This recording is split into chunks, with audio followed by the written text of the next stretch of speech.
Alright, Shalom, all praises to Yahweh, Bahashem Yahushua, Bahashem Rakakadash, double honors to apostles and elders of Great Millstone. Salutations to all the brothers and the few sisters out there unto the Israelite foreigners from the seed of Abraham, Isaac, and Jacob. Shalom in the Hebrew, which means peace. I'm not too sure what I'm going to entitle this. Some to the extent, that's what I was going to think about. The long one I remember because I tend to do that a lot. But if you ever going to pray for something on a day like this, I'm going to say it like that. Pray for more wisdom. Alright? Something to that extent. If you ever, because, the things that we do need in this truth of ours is a recertification of our driving force, what drives us. And one of the things that we must understand, especially in our day-to-day base, is that the greatest gift, which, through the Spirit of Yahweh Shem Yahushua, that He gave us was prayer. Alright? When prayer, you begging, you supplicating, you asking. Alright, you're begging for something. And out of all things you should be begging for is wisdom. Real quick, I'm gonna just try to hit some points and that's about it. Lord willing. James 1 and start at 3. Knowing this, that the trying of your faith worketh patience. So the trying of our faith, alright, is the patience. Patience meaning suffer. Alright, we're given great doses of faith, but within that faith you have to suffer. You have to be patient for certain things to be delivered, so to speak. But let the patience have her perfect work, that you may be perfect and enter wanting nothing. If any of you lack wisdom, let him ask of the Most High, that giveth to all men liberally, and upbraideth not, and it shall be given him.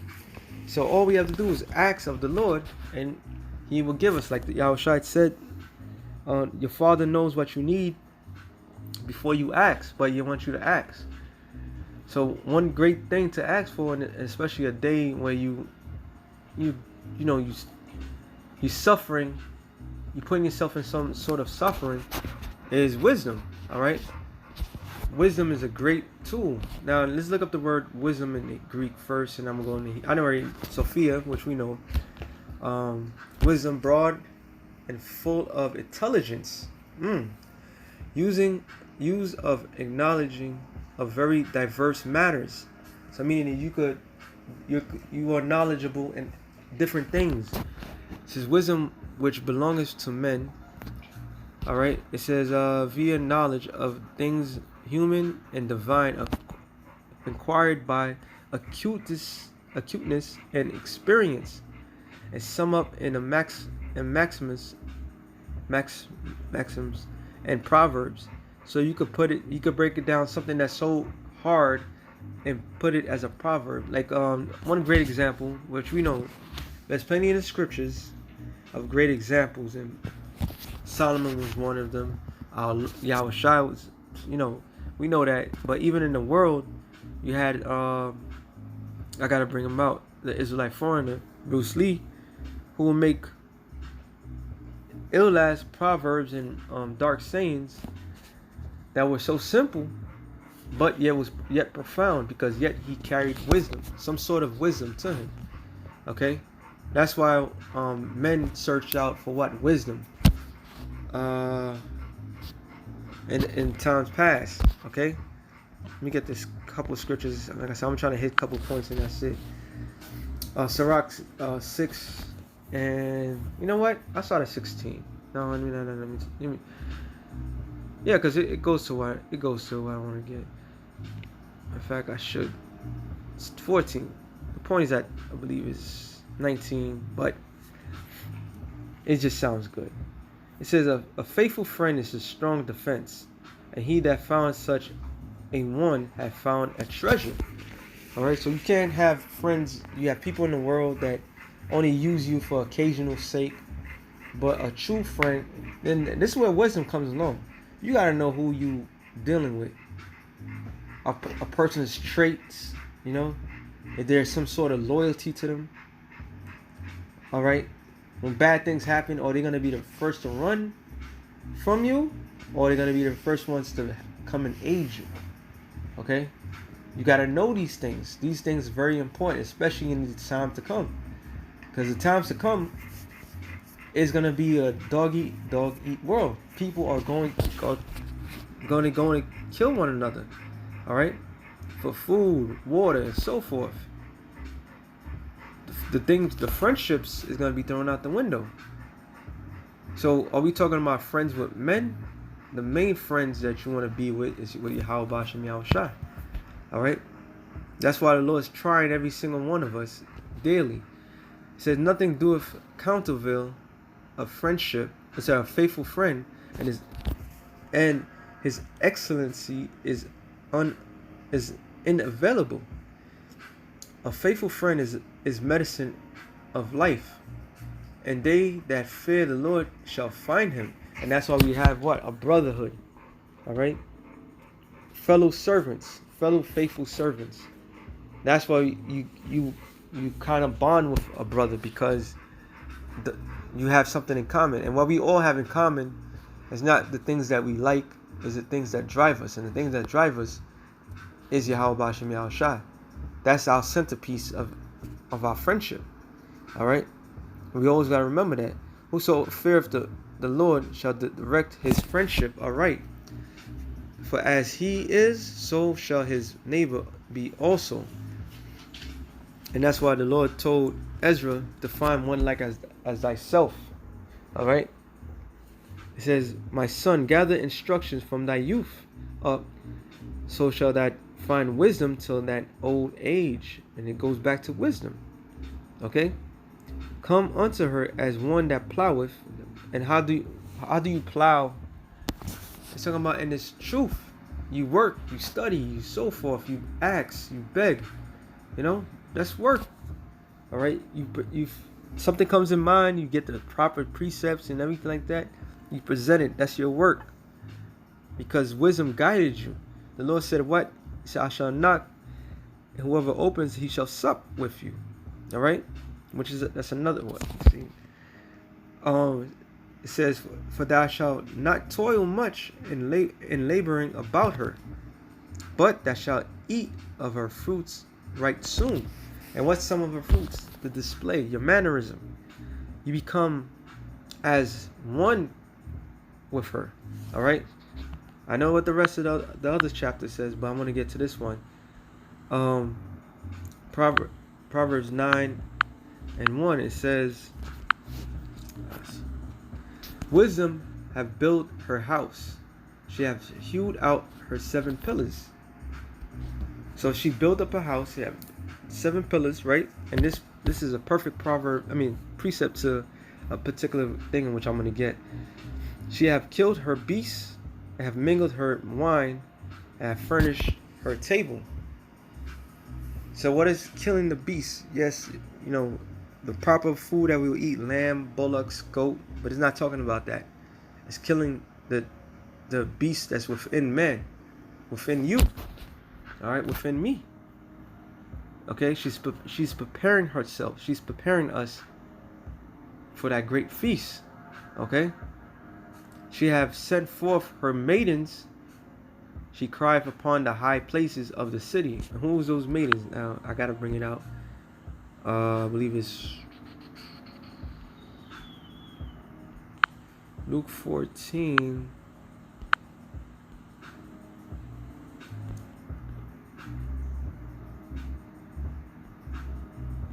I believe it's Luke 14.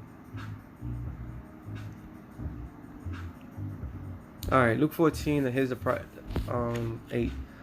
"When thou art bid of any man to a wedding, sit not down in the highest room. These a more honorable man than thou be bid of him." Which that's not that I want to get it, but that's true. You gotta humble yourself. All right, humble yourself. All right, verse 12. "Then said he also to him that bid him, When thou makest a dinner or a supper, call not thy friends, nor thy brethren, neither thy kinsmen, nor the rich neighbors, lest they also bid thee again, and recompense be made thee. But when thou makest a feast, call the poor, the maimed, the lame, the blind, and thou shalt be blessed, for that cannot recompense thee. They cannot recompense thee, for thou shalt be recompensed at the resurrection of the just. So what the Lord was saying basically is, when you make a feast, which this is a proverb, you don't bring the people that you normally know. You bring in people that can help you in the past, because your true treasure is going to come from the heavens. And that's not the one I wanted. This is the one I wanted. 16. He said unto him, a certain man made a great supper, and bid many, and sent his servant at supper time to say to them that were bidden, come, for all things are now ready. And they all with one consent began to make excuse. The first said unto him, I bought a piece of ground, and I must needs go and see. If I see it, I pray thee, have me excuse. And another said, I have bought 5 yoke of oxen, and I go to prove them. I pray thee, have me excuse. Another said, I have married a wife, and therefore I cannot come. So that the servant came and showed his lord these things. Then the master of the house, being angry, said to his servant, go quickly into the streets. Then we just not read. And lanes of the city, bring in hither the poor, and the maimed, and the halt, and the blind. And the servant said, it is done as thou hast commanded, and yet there is room. So he went out to give to the people that you give to. The first thing when you come into this truth is what? You give it to your family members. You try to, persuade them because of the great fear that you have, but they don't get it, and they'll render you. So you got to go on the highways and byways and invite them to that feast, okay? Because a great reward is coming. So our job is to go out there in the highways and byways and bear and lead, give people this knowledge, all right? This wisdom, this knowledge, Sophia, kakum in the Hebrew. It says, and the servant said, Lord, it is done, that has commanded, yet there is room. The Lord said unto thy servant, go into the highways and the hedges, and compel them that come in, that my house may be fulfilled. If I say unto you that none of those men which were bidden shall taste of my supper. And that supper is what? This truth. All right, Isaiah, I believe I quoted it. Nah, I didn't quote it. I was just thinking of it. 55:1. It says, hold everyone that thirsteth, come to ye to the waters, and come. It said, and he that have no money, come, buy and eat. Yeah, come buy wine, drink milk without money and without price. So what do you know that you get for free in this world without paying for it? Nothing. But this supper is for free. All right. Wherefore do you spend money for that which is not bread, and thou labor for that which satisfy not? Hearken diligently unto me, and eat ye that which is good. Let your soul delight itself in its fatness. So your soul's going to delight itself in its fatness of this truth. All right. That's why the Lord told Ezekiel, eat the whole roll. All right. He said it was like honey when he tasted it. I believe it was John the Revelator said he tasted it was like honey, but it was bitter in his stomach. All right. Because when you get this truth, you become more wiser, and when you become more wiser, then you start to see things for what it is, and you start to hate things for what it is. It says, incline your ear and come unto me. Hear, and your soul shall live. And I will make an everlasting covenant with you, even the sure mercies of David, which is what? To the elect, all right? Because David, what was the sure mercies of David? David committed adultery, all right? Act worthy unto death. So the Lord's saying he's going to show us great mercies when we come into this thing of ours, all right? Which he has. Because I came over 13 years ago, and as we was, after camp, was breaking bread, and brothers, we was talking about what's going on in the news today, and as I was standing there thinking about it, I'm like, damn, we should talk about these things, and now it's being made manifest. That's the sure mercies of the Lord, because we're not a part of this world. We don't have an identity crisis if you're a man or a woman or any of this madness or took that juice, because the Lord pardoned us wisdom. Okay, going back to Proverbs 3:4. Whoso simple, let him turn in hither. As for him that wanteth understanding, she saith to him, come eat of my bread and drink of the wine which I have mingled. Forsake the foolish and live, and go in the way of understanding. He that reproveth a scorner getteth to himself shame, and he that rebuketh a wicked man getteth him a blot. Reprove not a scorner, and this is the this is the thing that we do constantly when we're in the highways and byways. This is the battle. So when you go out in the highways and byways and you try to, like Vocam came and snuck attack the GMS VA. Maybe he didn't sneak attack, but it's the same old song. It's like it's a waste of time. That's a scorner, all right? That's a scorner. Just like the same people that came up with the excuses, all right? You have a lot of people that's out there. They hear the words, but it's like, oh yeah, but they don't want to make that step. So that's a waste of time. But verse 8 it says, reprove not a scorner, lest he hate thee. Rebuke a wise man, and he will love thee. And that's what we out there in the highways and byways for. It's for the wise men making that beautiful decision, serving the Lord. Is the word come. It says wise, skillful in technical work, wise in administration, shrewd, crafty, cunning, while subtle, learned, shrewd class of men, prudent. Well, that's learned, shrewd class of men.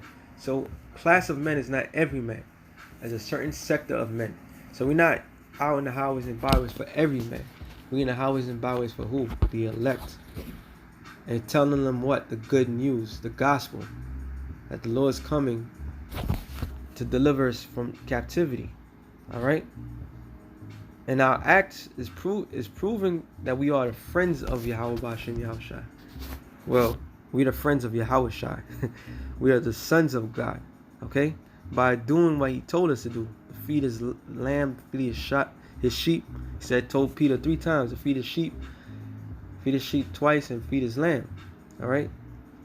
So we looking for like-minded men. Verse 9: give instruction to a wise man, and he will be yet wiser. Teach a just man, and he will increase learning.